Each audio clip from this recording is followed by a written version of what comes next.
As a manager with time off in Workday, there's an extra icon here called Team Time Off that will allow you to enter time on behalf of your team, as well as a couple of reports and that will help you in terms of being able to see who's away at what time.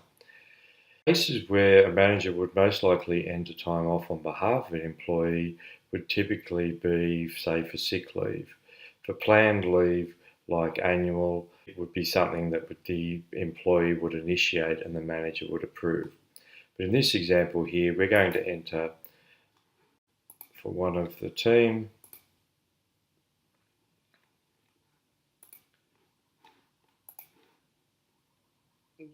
We're going to enter, they've rung in sick today. So you click on the day that they're off, pick the type of leave, so in this case here it's sick leave, and it comes up as all good, and then you can hit submit. So you see there it's automatically a green tick, and if you hover over it says that it's been approved, because outside of contact area it just requires a one-up manager to approve it. However, for sick leave, it does kick off an extra step outside of contact, which I'll take you to. So in your inbox as a manager, it kicks off this request here to add a sick leave certificate. Now, not all cases it would be required. If it's not required, to clear this out of your inbox, you just hit submit. But in this case here, we're saying it is required. And we're going to add the document, select the file. Once you add the document, it will ask you for a document category, and we suggest that you just put it under time off. And here we're suggesting that you put in a reference like sick leave 28 June.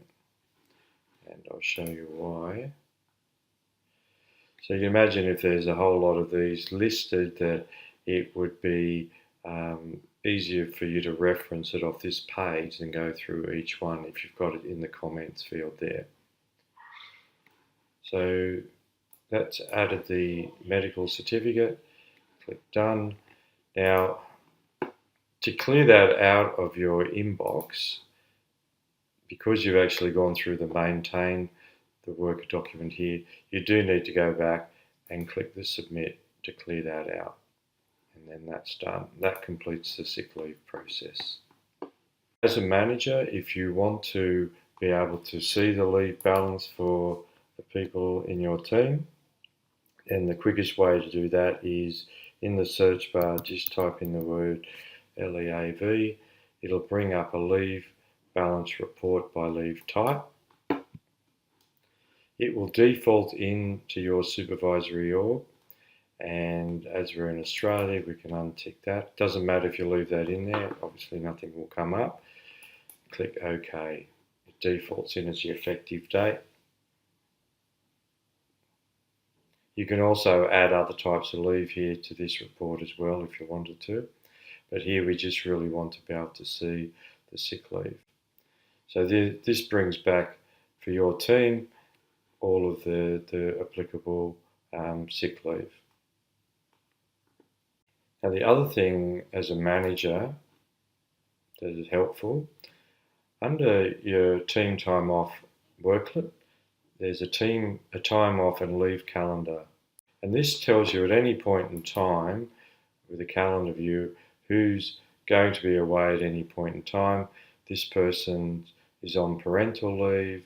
You can see, hover over that person's sick, and so forth.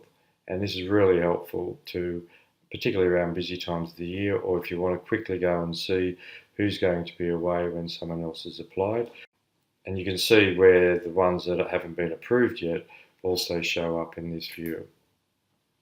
You can also run a report for a wider team. So if you have a few people reporting to you that also have teams underneath, you can include their subordinate organisations. This report here defaults into the current month, but you can always change that to for whatever period you like. And this covers all time off. And so it lists you there all the transactions by the person in your area. So they're the key points that, as a manager, of what you need to do for when we launch absence in Workday. Thank you.